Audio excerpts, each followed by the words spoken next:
This topic is called volumes of revolution, and it follows on from integration because it uses the same mathematical technique of integration, but it takes it in a slightly different direction. So initially, we need to make sense of what integration really does. So right back to square one, and essentially this is integration as we've understood it so far. Integration allows us to find the area under a curve, and it does this by breaking the curve into increasingly small pieces, tinier and tinier thin strips. So if it starts out as large rectangles, it's going to give a rough approximation, but the smaller those rectangles get, the better the approximation. This is equivalent to digital audio files with a higher bit rate. They're not the same as analog audio files because they're not a perfect representation of the pitch and the volume of the notes being processed. But if the increments being processed are small enough, then the result can be indistinguishable. And integration goes just one step further than this by taking the mathematical limit. We're looking at what happens if those rectangles could shrink so that their width was infinitesimal. And then we'd need an infinite number of them, of course.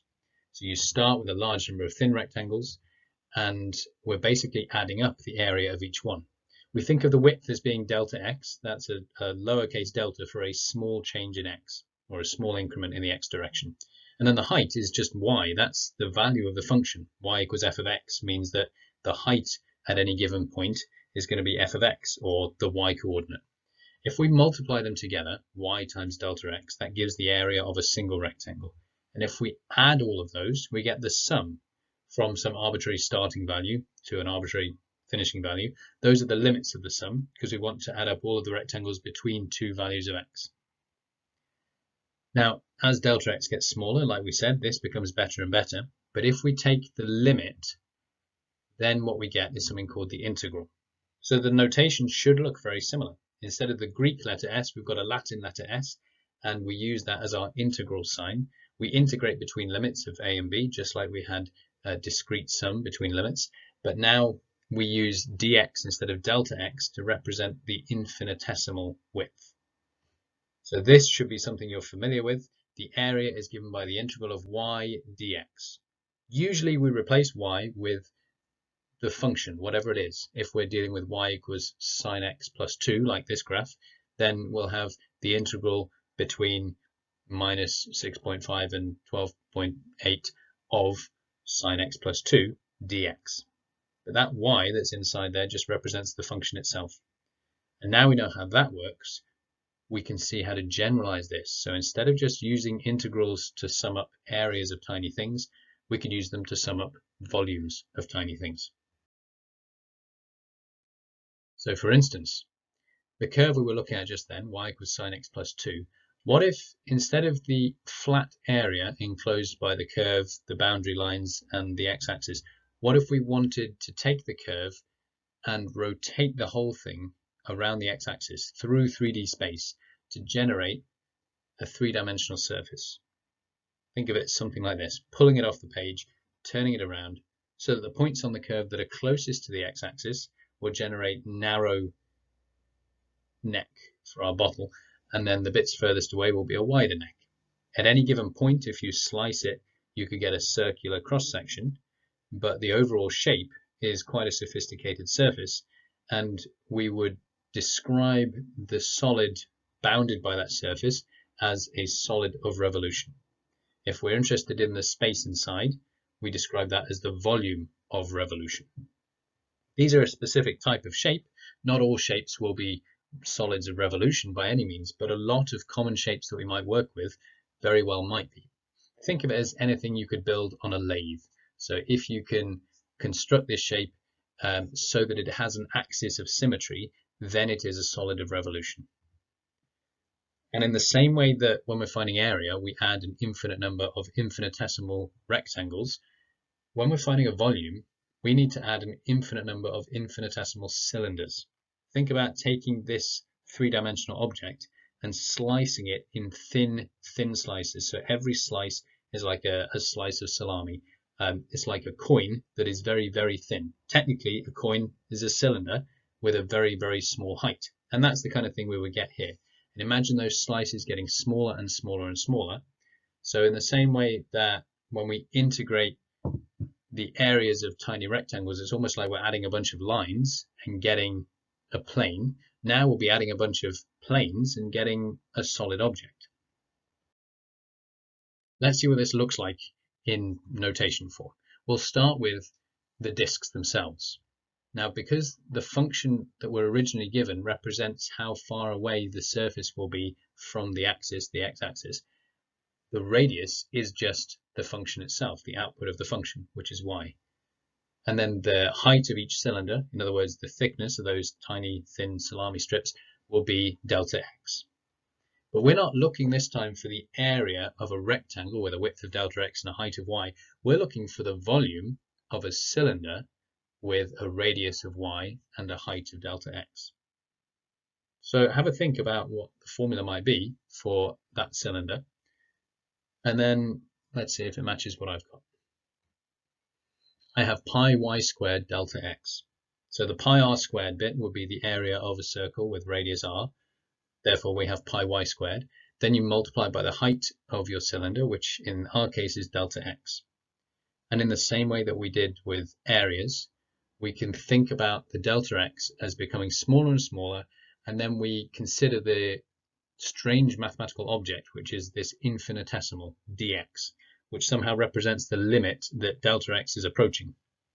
It is getting closer to 0. We think of it as being an infinitesimal, something which is very tiny, tinier than anything, essentially, smaller than any number you can come up with, and we use it in the sense of a limit, so that when we do the integration, this is what our sum turns into.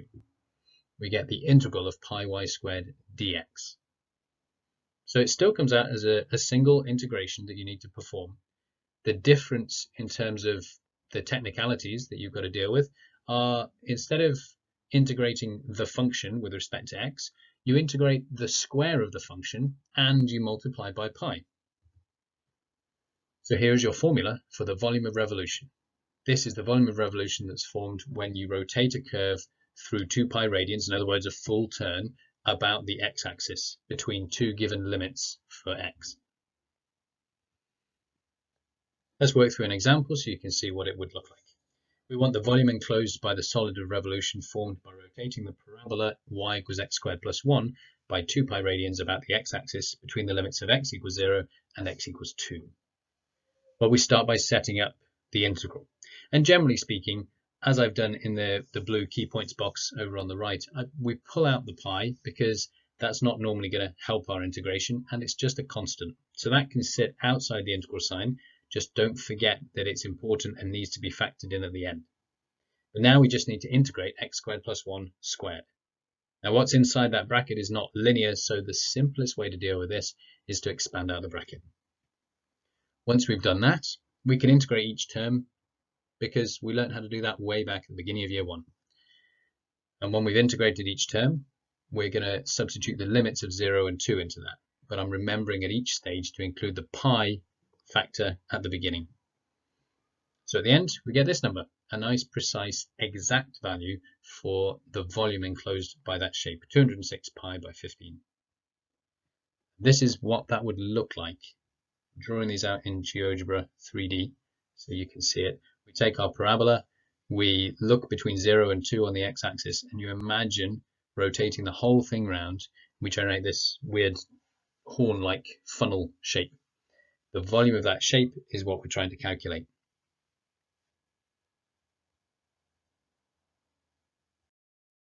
You'll be pleased to hear that finding the volume of a solid of revolution that's been rotated around the y-axis is very, very similar. All we need to do is think a little carefully about which aspect of the function represents our radius. So because we're rotating around the y-axis, the x-coordinate of any point represents the radius of our solid. It's the distance from the axis of rotation. And then the height of each cylinder, really is a vertical height in this particular case, will be delta y, some small change in the y-coordinate. That makes the volume of each cylinder pi x squared delta y, as opposed to pi y squared delta x, like it was last time. And we can still do the same type of integration. When delta y approaches dy, we get the volume as the integral of pi x squared dy. And as before, we can pull the pi outside and think of it as pi lots of the integral of x squared between limits for y. So this now would be, let's put in values for the y-axis. In this case, on the picture you can see we might be integrating between 1 and 6 on the y-axis. And it's giving us a shape that looks less like a funnel and more like a champagne glass. So we're kind of filling it up with ever increasing sizes of circle, but not increasing in size quite so rapidly as the previous one that we saw. You might want to give this one a try before continuing the video. See if you can calculate for yourself using the formula you've been given the volume of this solid of revolution. Okay, here's what I got. The nice thing about this one is that y equals x squared plus 1 is readily rearranged to give a form of x squared equals y minus 1. And we can integrate that very straightforwardly. You shouldn't be thrown too much by the fact that you're integrating something which involves y, because we're integrating with respect to y. So although the variable in question has changed, it's changed all the way through the integral. So that doesn't make an issue for us. When we integrate that, we get y squared over 2 minus y. When we put the limits in, we get 12.5. And don't forget the pi, giving us a value of 25 pi by 2. Now you should be able to have a go at some questions from exercise 4b, involving both rotation around the x-axis and rotation around the y-axis. One question you might want to ask yourself, which is going to give you the greater value? The volume of the solid generated by rotating the standard parabola y equals x squared about the x-axis between 0 and 1, or perhaps by rotating the same curve around the y-axis between 0 and 2. You might want to have a guess, make some estimates based on what you know about the function, and then calculate it and see if you're right. The next thing that I want to show you about volumes of revolution is the thing I like best about it. It allows us to derive formulae which previously you have had to take on faith. In particular, the volume of a sphere. 4/3 pi r cubed seems like a bit of a weird one, and it's not a particularly obvious thing to generate. Circles in general are awkward, and yes, granted, we are assuming the pi r squared formula for a circle in order to do volumes of revolution at all, but once we've got that, we can generate the three-dimensional version directly from this. Not only that, but you can go into 4 or 5 dimensions using the same kind of extension process we're following here. So we start with this idea. As long as we can describe the boundary of a particular solid algebraically, and as long as we can perform the necessary integral, we should be able to generate a formula for the volume of the shape that we're interested in. I'd like you to have a go at this. We're going to use x squared add y squared equals r squared, so we've got a more general formula where r is a constant that we don't know at the beginning, which means your answer should be in terms of r at the end. When you calculate the volume, it should be in terms of r, because I want to be able to change r after the fact and still generate a value for the volume of our sphere. If you think about it, x squared add y squared equals r squared is a circle, and if we rotate that entire circle 2 pi radians around the x-axis, that will give us a sphere. You can think of a sphere as being a solid of revolution because it has an axis of symmetry. In fact, any diameter of the sphere will be an axis of symmetry. So if you prefer to rotate this around the y-axis, the symmetry of the situation will allow that to work just fine. You should be able to use this to calculate the volume of a sphere with radius r. And you'll know when you've got it right because you'll recognize the volume of a sphere formula popping out the other side. Give it a go, and when you're ready, unpause the video and I'll show you my working out. Okay. You need to think carefully at the beginning, where does the curve cut the x-axis? And that will allow you to find the correct limits for your integral. Hopefully, by sketching the graph x squared add y squared equals r squared, you can identify those values. And there are actually a couple of different ways of doing this. Some of you might have integrated between 0 and r to calculate the volume of a hemisphere and then just doubled it at the end. And of course, that's perfectly fine. It may even be a little bit quicker than this because subbing in 0 is going to be nice and efficient. But here I've gone from minus r to r because because it seems like the most natural choice when you first construct the graph. And because we need the integral of y squared, I've rearranged the equation of the circle to give y squared equals r squared minus x squared, and then I'm integrating that. Remember, r is a constant, so wherever we see r squared, just treat it as a number. If we had 5 and we integrated, we'd get 5x. If we have r squared and we integrate, we get r squared x. X squared integrates to x cubed over 3, and then all we have to do is substitute in the limits, which themselves involve r. So we get something like this. Be very careful with your brackets and be careful with the negative signs, but when you sort it all out and simplify, it should come out to 4/3 pi r cubed. The next level on from that is to use the same method to find the volume of a spherical cap. In other words, instead of integrating all the way from minus r to r, or even 0 to r, what if you just integrated a specific piece of the sphere that was less than a hemisphere? Then in theory, you could put in an h as one of your limits, or an r minus h, or whatever it's going to be, depending on how you set it up. And you should be able to construct a formula for the volume of a spherical cap, which is something you've probably not come across yet. The next thing I'm going to talk about is the volume of a cone.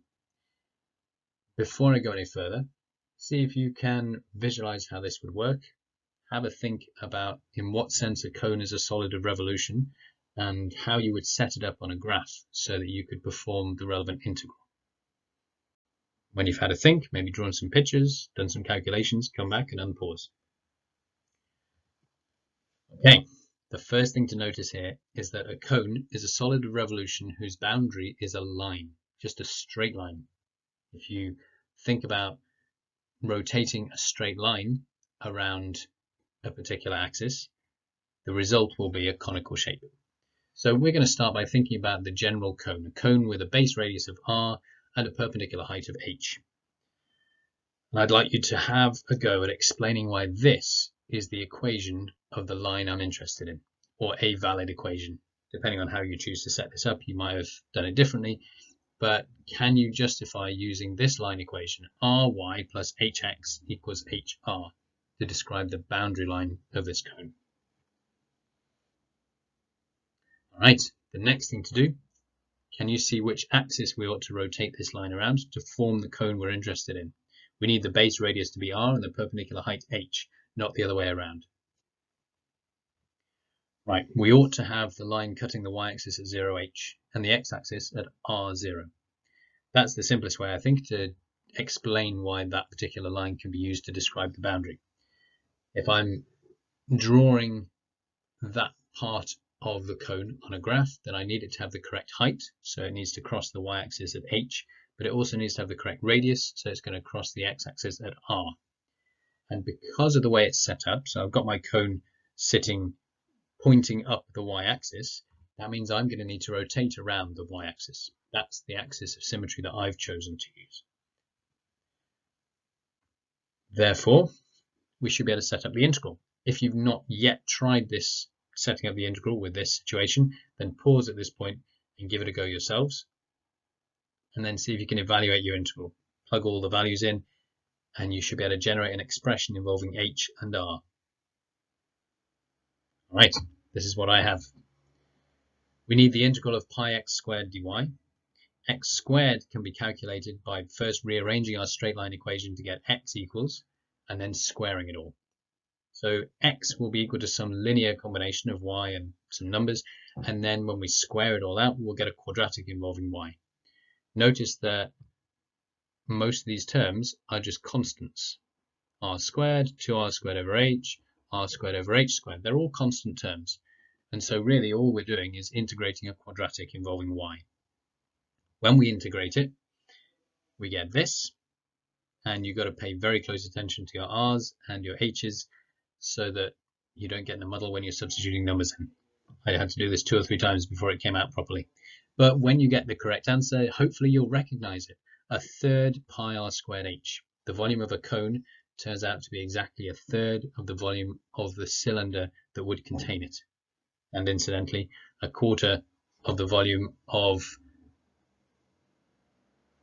a sphere if the cone happened to have the same height as its radius.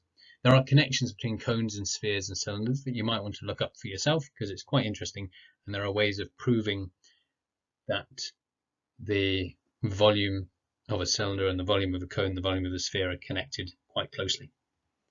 The next thing you might want to try is this. By modifying your limits slightly, can you generalize and construct a formula for the volume of a frustum? This is basically a truncated cone, a cone with the top lopped off.